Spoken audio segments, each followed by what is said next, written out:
Tonight on GamePoints 391, we have details on Ken Levine's upcoming Judas and the final purge of the gamer, at least if one BBC presenter is to be believed.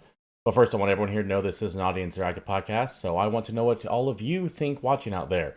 So please let me know what your questions, comments, concerns, etc. are down in the comments below or over on our Discord server link provided down there somewhere.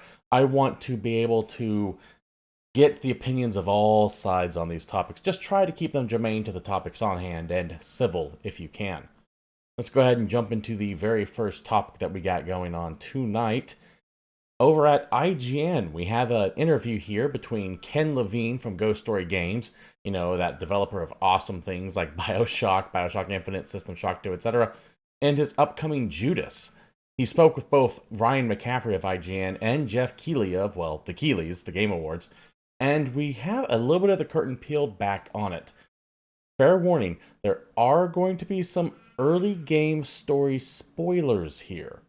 Nothing too big, and I'm leaving a good chunk of them out, but it's going to be mostly concerned about the setting and the world that you're in.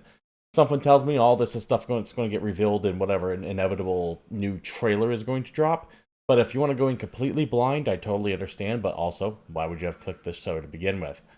So, we're going to go ahead and go to the article here. It's quite a lengthy interview. I'm not reading all of it. I'm only going to pick out a few highlights here and there. But I do encourage you all to go take a look at it, the link of which to this and all the stories we talk about are provided down below in the description, or once again, over at a Discord server. One moment, please. There we go. Sorry, still have that cough. I'm just trying to be a little bit more proactive.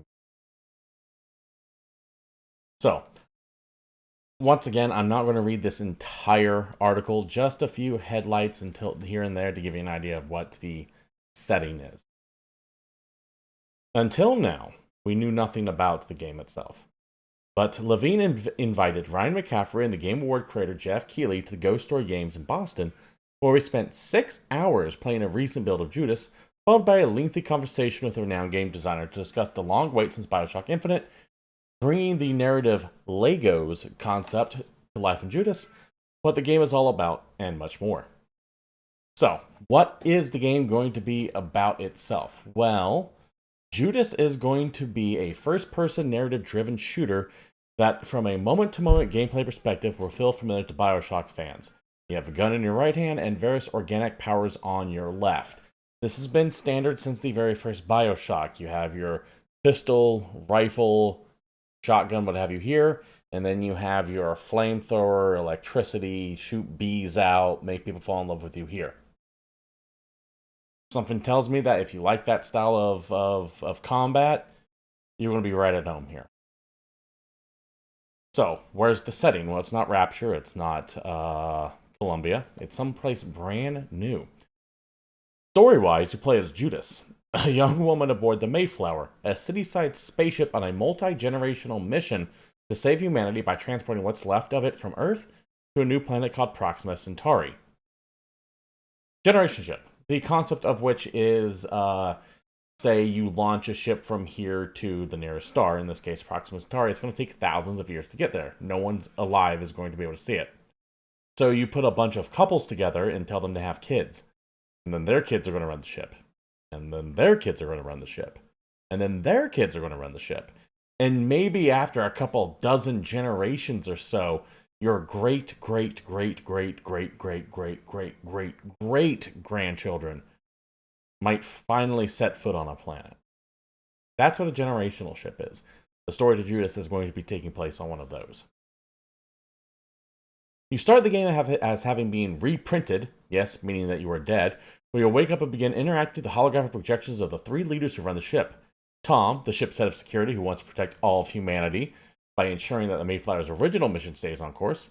Nefertiti, the ship's Nobel Prize-winning doctor who wants to create a civilization full of robots with no human flaws. And Hope, who wants your help in deleting herself because the existential crisis of her existence leads her to the conclusion that deletion is the only way to end her suffering. Further complicating the matter is that the 3 of them are a family. Tom and Nefertiti were married, and Hope was their adopted daughter. It's up to you to side with whoever you feel like, but whatever your choice you make has consequences. Doing a favor of Tom might piss off Hope and or Nefertiti and vice versa. This sounds very similar to the concept of the what was it, the Vox Populi versus the versus Comstock in BioShock Infinite, but rather than two factions, it's three factions fighting over the same turf. This interview is quite long and mostly transcribed on this article right here. I'm gonna read you a couple of highlights that came from it though. First of all, they mention a lot about narrative Legos and how you can craft your own story with each playthrough. Ken Levine was a little disappointed that BioShock Infinite, while very cool, was still very much on rails by the end, meaning the narrative is going to go from point A to point Z, and you're going to hit all the same story beats in the same order. You play through it once, you've kind of seen it all, unless you really start digging deep for maybe a couple little lore tidbits here and there, but it's not really going to change all that much.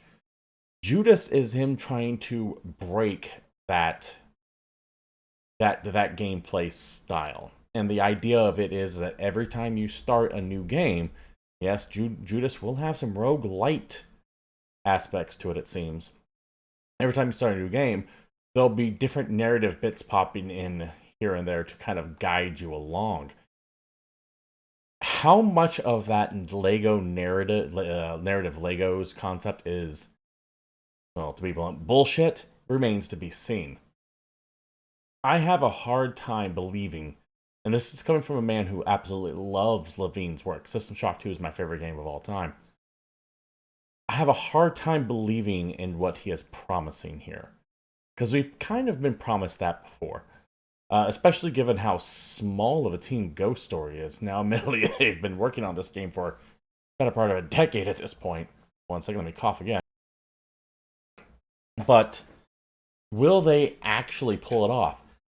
I don't know. I've been burned by so many games with lofty promises before that Judas has a lot to prove as far as that goes. I have a hard time believing that you'll get through, say, 3 or 4 runs of Judas, whatever they might be, before you start seeing the same things popping up over and over and over again. However, I have a lot of faith in Levine's ability to deliver. It's just that recent history from many other people who are used to have kind of blind support as well have shown me otherwise.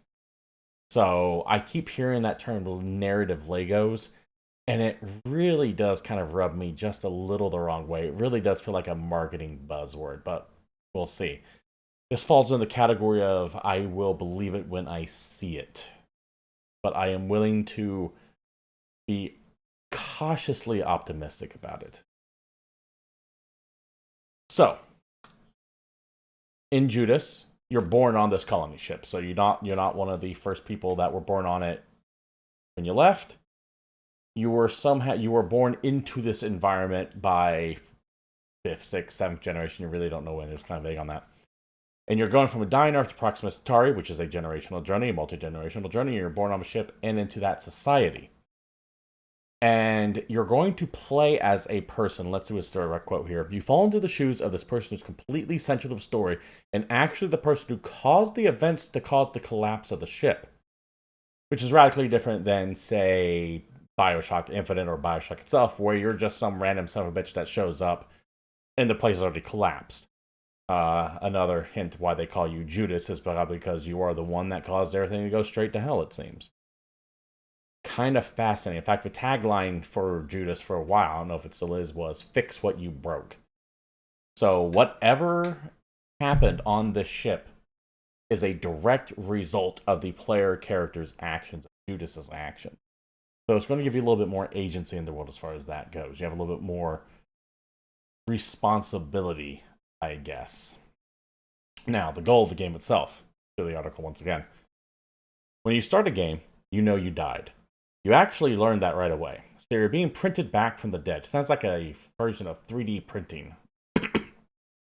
So for a brief period of time, there's nobody alive on the ship.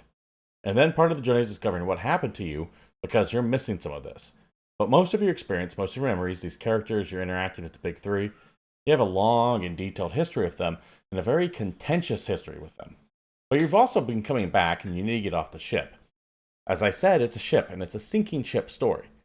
The ship's in an asteroid field and it's orbiting Proxima. You can't get down to Proxima. That's all Judas wants. He needs to get off the ship before it sinks.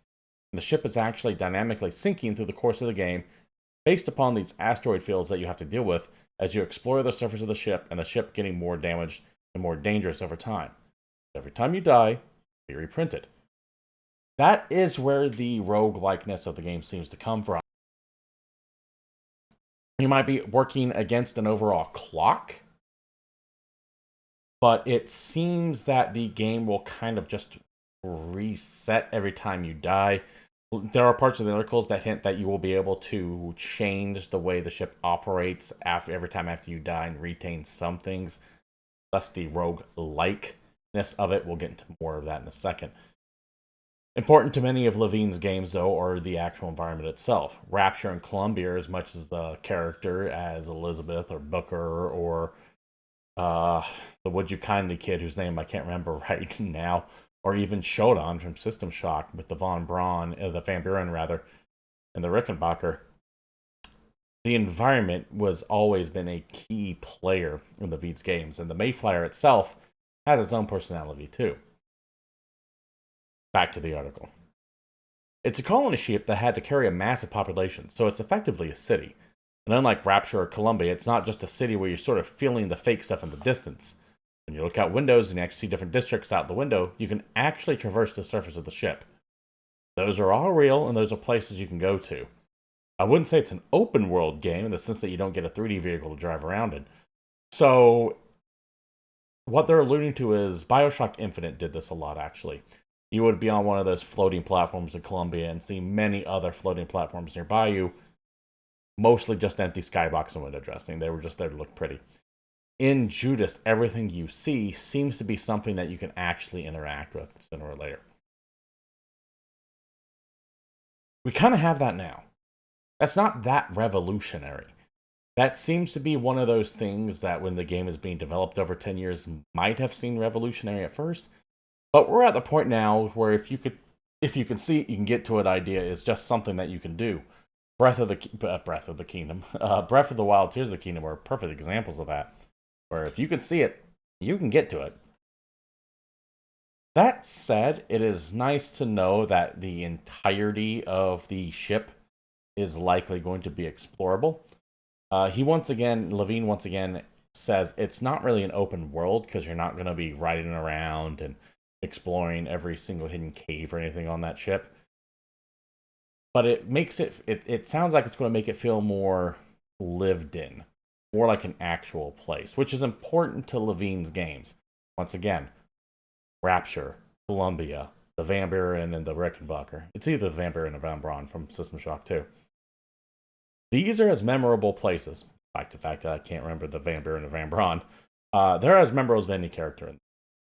So it's awesome to hear that that's getting fleshed out a little bit more. Now, to the roguelike nature of it in the gameplay loop. Back to the article. So yeah. As you said, when you die in this game, and I don't want to talk super much about what the narrative experience is, people are going to be pretty surprised about what it is. But yes, you do have the opportunity to, when you die, go change yourself, improve yourself, change your tool chest, which is a pretty broad and variable tool chest, and change the Mayflower itself. I don't know exactly what he means when he's saying that, so let's take that at the most base level of ideas here.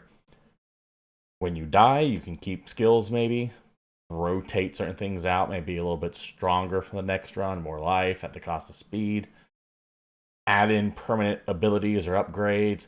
When it says change the Mayflower itself, maybe keep certain doors permanently unlocked so you don't have to worry about backtracking through the game, you can get through it faster.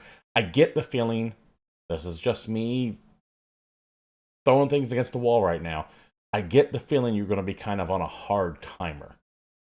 So think like what was that game? The Outer Wilds? Not the Outer Worlds, the Outer Wilds. The one when you were kind of in the 15 or 18 minute time loop when the sun would go every now and then. I get the feeling Judas is going to follow something similar, where after every couple hours, the ship is going to crash and you're going to end up respawning somewhere. That is what my gut tells me. I don't know if it's true or not. But I get the feeling that some kind of forced time mechanic is going to be in play. Now, All of this sounds pretty decent on its face. But Levine he's dropping a lot of buzzwords, and he's being kind of vague on specific details. He's elaborating very strongly on things that you can kind of extrapolate from the trailer itself, which, hey, that makes total sense, right? Because people are going to piece that together on their own. He's just kind of clarifying what people are thinking. But when it comes to the gameplay itself, even Keeley and McCaffrey in the entirety of the article seem really unable to kind of explain what's going on, and they've had 6 hours with it. I do get the feeling at the end it's just going to be more BioShock. And I'm fine with that. I love me some BioShock. But it really does kind of have some shades of Peter Molyneux here when Levine's talking about narrative Legos and how many options you can have and how the story is going to change every time. Because we've heard tales of these unlimited choice in gameplay before. This is not the first time someone has tried to sell us this bridge. And they never, ever really even come close to matching what they're being sold. So, has Ken Levine let us down before? I know some people hated Infinite, but by and large, no. That said, it helps to keep your hype managed. This sounds really cool on paper. We'll see if it actually is when it comes out. I still would imagine another year to year and a half on this. I'd imagine that what McCaffrey and Keeley played was a very polished vertical slice of a game that started around the beginning of it. I don't even necessarily want to say vertical slice because it's not exactly what I'm talking about here. I get the feeling that they were given access to a part that has been polished and polished and polished and polished and polished at the sacrifice of the rest of the game getting worked on. That way there's a very strong first impression from the game's media. That said, now that we are starting to get previews, you are going to start seeing more and more information about this game slow dripping out. I would expect it sometime next year, hopefully early next year, but I wouldn't be surprised if it slipped back to the end of 2025 or even 2026. Ken Levine, I love the man, but he's a bit of a prima donna when it comes to games. He falls in that category of auteur, much like Hideo Kojima. Well, they will take their sweet-ass time doing whatever they want. Fortunately, in Levine's case, I get the feeling that 2K doesn't care all that much. Now they care in the fact that they're a company and that they want a return on investment, and a decade plus is a hell of a long time to spend on a game. But they also have Grand Theft Auto 6 in the with Rockstar doing that. I think that this is designed to be a showcase piece.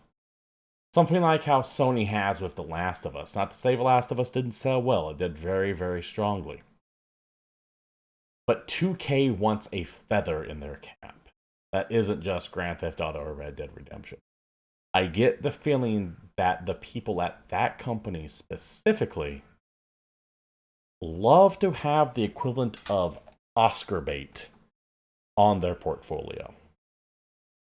Things that are heavily nominated and extremely award-winning. They strike me as that kind of publisher. So I wouldn't be surprised if they're just going to let Levine cook as long as he needs to with his studio, which is very slim compared to many other places. I think one of the reasons why it took so long is because Ghost Story seems to be a very lean company, which also allows you a certain amount of latitude in how long it takes. Is that actually what's going on here? Who the hell knows? This is just me taking a guess, but I think I'm right on it. Anyways, let me know what you guys think down below about Judas. Are you looking forward to it? Could you care less? What would you like to see from it? What do you think is actually going to happen here? Just, like I said, try to keep things civil and to the point. All right, moving on to the next topic here, as we go from something awesome to something kind of shitty. Let's talk about the final purge of the gamer. Now, for the past few weeks, there has been a resurgence of the culture war in the gaming scene, kind of being dubbed Gamergate 2.0. And various people are wading in and out. That started with Sweet Baby Inc., and then the reporter at Kotaku started going after someone, and then you started having fucking idiots from the Daily Wire stepping in. And it's been just a mess. Enter Jules Hardy. Now, this woman is a reporter is a BBC host / presenter for many of the BBC's various gaming events. She did, what did she do? Do I have it written down here? No, but she's hosted like the top tier gaming event in 2017. I think she hosted the featured game show at one time. She has been very heavy. I'm really excited to sort of talk a bit about it. Sorry, cough button works. She has been associated with doing a bunch of gaming specials through the British Broadcasting Company. It looks like BioShock in space. Recently, someone tried to make a list of things that a consulting agency called Black Girl Gamers worked on, much in the same vein of the Sweet Baby Inc. detected Cadabras list, that Cadabra or Cadabrutus, whatever his name is, made showing that, and Black Girl Gamers attempted to clap back, and Jules Hardy stepped down on this, saying the following. Can we agree that for a round 2 of this, it could be the final purge of these kind of gamers? It's 2024, and I've been arguing about this for decades. Can we at least have a full detox of these dudes so we can get back to the positive gaming community we have been creating? Not going to ridicule for typos. My tweets are written with typos as well because, well, I tweet mostly in the bathroom, let's be honest here. That's what Twitter is good for, or X, I should say, is good for. Random fire and forget tweets. I sat in for that, and this has lit yet another firestorm amongst the other side of the culture war because of the term final purge, which has very insidious overtones. Now, does Jules Hardy want to line up all the gamers against the wall and give them a bullet to the back of the head? No, of course not. There are sort of 3 characters that you're going to meet and vie for your affections. These are the same people Tom, played by who insist everyone else jump through their linguistic hoops and find the perfect terminology to address whatever grievances they want, and they will misconstrue even the most minor of mistakes. Now there's still room for you in the mission. They would not be nearly as generous if someone on the opposing side used that exact same phrase. So as far as my opinion is concerned, you force them to play by the same rulebook they insist you live upon. So when she says final purge, understand what that means. That she sees you not as someone that thinks differently or might have a disagreement on something, but as an enemy to be destroyed, so respond in kind. Again, they all the characters have a relationship with Judas, your character. Again, don't want to spoil anything. If, say, Stuttering Craig from Side Scrollers or Grums or any of the other opposing factions of the culture war use that term final purge, you can goddamn guarantee that all the rags out there, such as Kotaku and more of them in a moment, would be screaming that they are trying to start a genocide against minorities. So there's a non-linear mission. Is that what Jules Hardy is doing? No. There's also a roguelike element to the game. Turnabout is fair play, and I have no issue with people forcing her to live by her own rules.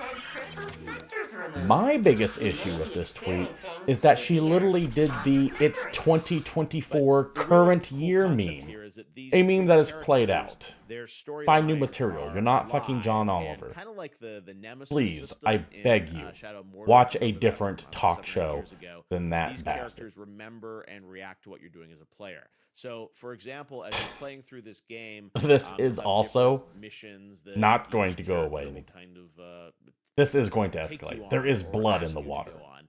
And As sometimes evidenced by the you decide to do fact missions with one that character, Kotaku has another lost yet character will another react to that, editor and, in you chief. kind of are, it's We sort go to of Games trying Industry for this one right equilibrate here. amongst the characters, but then Kotaku, the and let me project see if goes I in the can direction clean of that one up character. just a And little. they all have sort There of we go. different missions or moments. So I Kotaku editor-in-chief Jen Glennon has exited her role, reportedly due to a new editorial direction from Geo Media, according to Aftermath.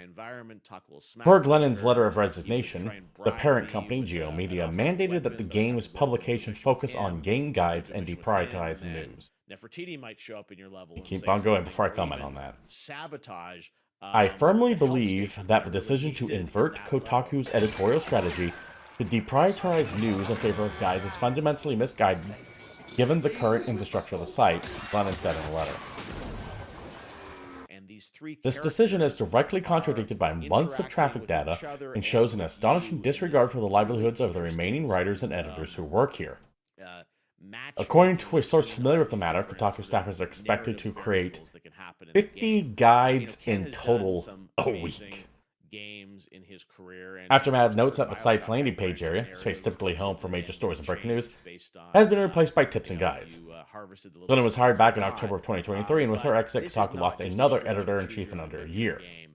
Back The in narrative August is of much more 2023, modular. so And the idea is that I think if 6 I months? play the game and someone else August, plays September, the game, October, November, we will December, each have a January, different February, experience, whereas March, you 7 might months. play the game multiple times. Back in August 2023, But Patricia beginning, Hernandez was reportedly the, fired following a experience personnel hopefully would feel disagreement. fresh and unique, and not just sort of a linear or node-based Kotaku pathing is a through, rudderless ship. the plot. I will also say this is not like a generative No AI one thing where, outside of a character very dialogue small is circle of real-time generated. cultists It's all even talk about this in a handcrafted, and positive way that's what's anymore. so cool about this game is It's got used as a everything whipping you boy. love about a BioShock Its game, function but is as it pointless. plays Its out, coverage is dated by the player, time I it think, comes will out on have the a different website, experience. covered And by of any course, number of this YouTubers. really, really can only be The done reason why in Geo Spanish Media is because leaning you into see guides how is much because more guides are variability goddamn there is at the end profitable between, and evergreen. playthroughs of it.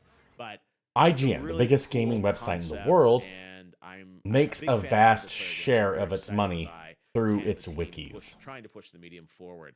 It makes I would sense that encourage you to Geo check out Media is those like, interviews hey, with Ken to have him your little kind of think pieces explain, about describe why where we're at socialism today. matters in But I video wanted to games, record or how this oppressed video we so I are don't normally because do, we were because I told to think this work is a 10 hours game extra a week you this have to week. hear about and ultimately Sure, go ahead, experience write to those, knock understand yourself what out. the We don't game's care, it does doing, no but traffic at it's all. definitely something I'm But very you crank out them highly goddamn guides, anticipating, you and don't it's have a fun job for anymore. me Now 50 to go is into a game seemingly studio and high get to just play number. a game with some other people, which is something that we actually And rarely it's get very to do much going anymore to rely on post-COVID them and the way the lifting world work is from right other now. sites, probably So most anyways, likely IGN. Judas, I was Change honored a that few we things got here there and then to slap it work up a couple on years the ago the at website there. TGA, and it was really fun I to get a play. distinct So feeling check that those they're interviews kind of with Ken, setting the and, goal to be unreasonable that's to the Judas force out scoop what's from me. left of Kotaku, which I think is 7 people at this point, none of which whose names matter. They have Kotaku and that's it. Once they leave Kotaku, you'll never hear from these people again, if you even hear from them to begin with. It was my job to protect him. It's worse than burning out. It's worse than Kotaku going down in a blaze of glory. It's them fading away. You aren't just a rat, are you? Another year from now, You're the Kotaku fucking will still devil. exist, and it will be just a I will honor recycled his wiki memory content aggregation site. by making you pay for it. And GameFAQ still exists. J So, for Judas. The fucking bad yeah, devil. goodbye, Kotaku, I guess. Is this the death I expected? No. Somehow I expected an even bigger fight on the way out than this. But, it certainly is fitting. Good news. Moving on, we're going to go ahead and change gears hard here to Video Game Chronicle. Remedy has shared new details about codename Condor, its co-op control spin-off. Billed as the studio's first step toward live service-based games. Sorry, let me rephrase that. first step toward service-based games. No live in there. The title has an initial development budget of $27.1 million. Built on Remedy's in-house Northlight engine, it's set to enter full production this year for PC, PS5, and the Series S and X. Quote, after the Hiss invasion of the oldest house is under lockdown, a boiling pot of volatile and dangerous supernatural forces, Remedy said the game is in its annual financial report. Trapped within it, the last vestiges of the Federal Bureau of Control, who will need to take a stand and push back to regain control. Desperate times require desperate measures, and everyone's needed. The Control franchise is larger than one story or one character, it continues. With codename Condor, we invite players on a collective journey into the depths of the oldest house. Within, they'll face overwhelming entities and obstacles, but by relying on their gear and each other, they will have a chance for survival. Remedy also confirmed that Condor will be a service-based fixed-price game rather than a free-to-play title. These are premium games that will have a lower initial price point, but a long tail of revenue through updates, game expansions, and potentially microtransactions instead. This strikes me as something like a Left 4 Dead or a Back 4 Blood, where it's or Vermintide, if you want to use a more appropriate analogy, modern analogy rather, where you drop in a handful of people, 3, 4, 5, 6, run them through a series of levels to finally tackle a final boss to shut down whatever that might be. Could be cool, especially if you end up getting powers like In Control. That could be pure chaos. However, I am very, very concerned that Remedy is spreading itself too thinly. As far as Condor goes, I don't have that much interest in it because I just don't do multiplayer games really. Helldivers is the rare exception. I am concerned that Remedy has so many pots going right now that they might not have enough cooks to handle them all. The inevitable Alan Wake 3, Control 2, their various multiplayer things that they have going on with other publishers out of Asia. This, it's a lot. I think they're even like the Max Payne remakes. Remedy is not a huge company. And what they have is awesome, but I am very, very concerned they could platinum themselves here. And what I mean by that is that Platinum Games had a couple of great games. But they took on work from everywhere, and I think it really affected their overall output. And they were lesser all for it. That is my concern with this. I hope it works out for them. They are able to make games very, very cheaply, but I don't think they understand. Well, I don't want to say I don't think they understand. I'm sure they understand. But the amount of investment to get into the service game style of game, with how voracious gamers are when it comes to devouring content and demanding updates consistently, it's going to take a lot of your time. I think they're underestimating how much time that could take up, unless their goal is to literally release something like Left 4 Dead, where it's like, here are 5 chapters, have fun, we'll see you in another year with an expansion content update if you want. Knock yourself out. I'm worried. I'm worried that they're biting off more than they can chew. But we will see. Final story we have is the news of Toys for Bob actually going independent, which we talked about last week or the week before, and a little bit on that front there as well. To the article itself from Windows Central and Jess Gordon. Toys for Bob, where are we at here? Oh god, there we go. Toys for Bob, known for handling Crash Bandicoot and Spyro, is now working with Microsoft on their first game since going independent. In yesteryear, the legendary team at Toys for Bob were instrumental in building out Activision's big Skylander franchise, which included toy-to-life gameplay elements similar to Nintendo's Amiibo line. These goddamn things were everywhere. I worked at a game store when this was currently going on, and we had so many of these fuckers.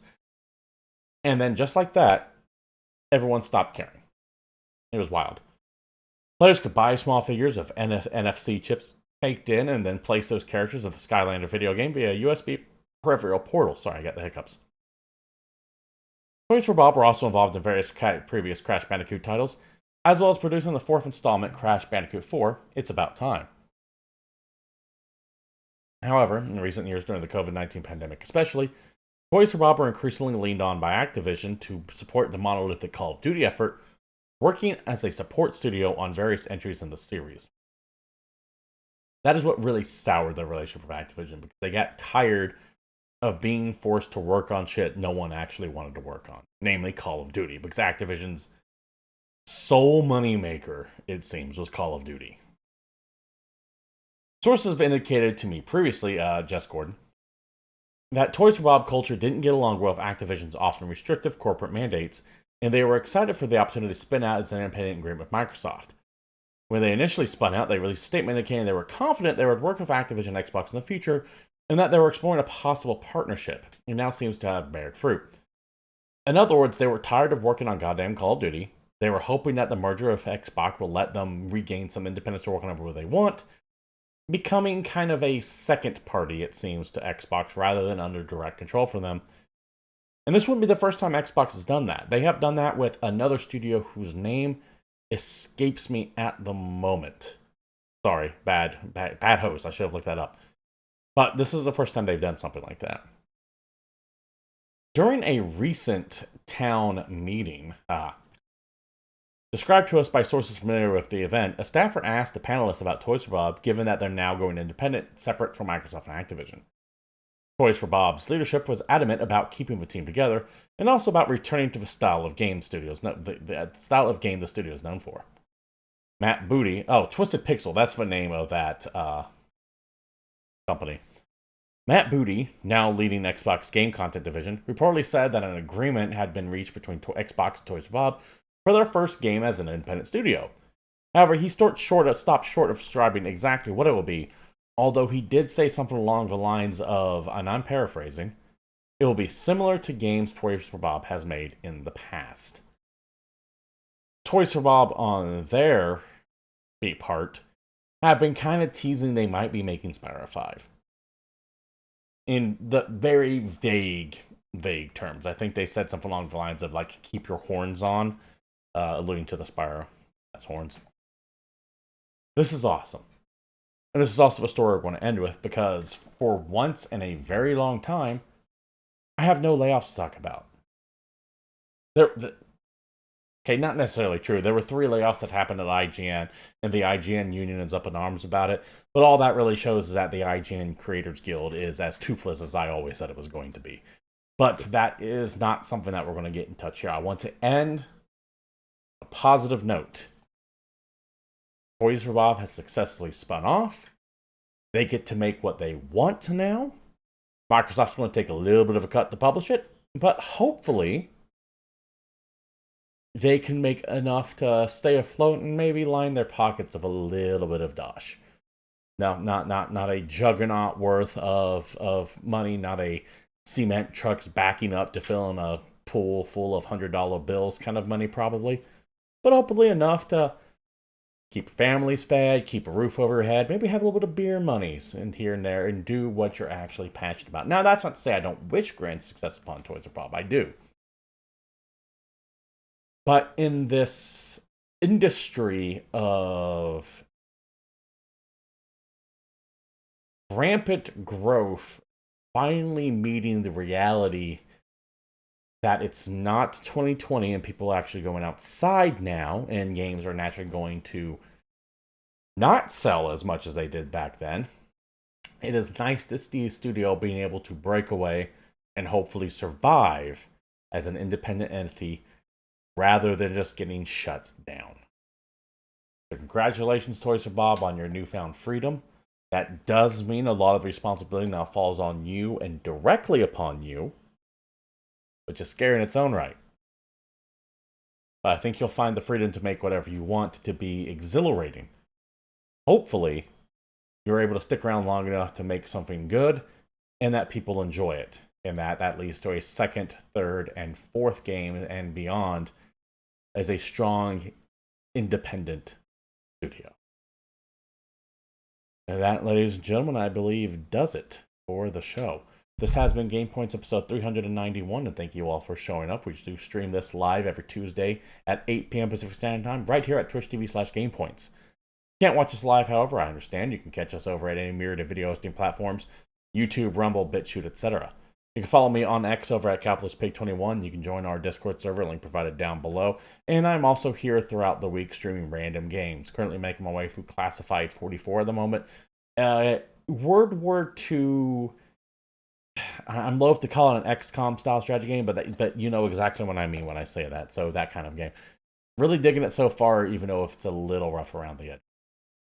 I'll probably be playing that some more tomorrow as well. So feel free to come on by and take a look at it. If you like what you saw here too, you know what to do. Like, spits, follow, sub, shares. You've been on the internet long enough, you know what content creators want. Thank you all for showing up. This has been GamePoints, and until next week, I'm out of here.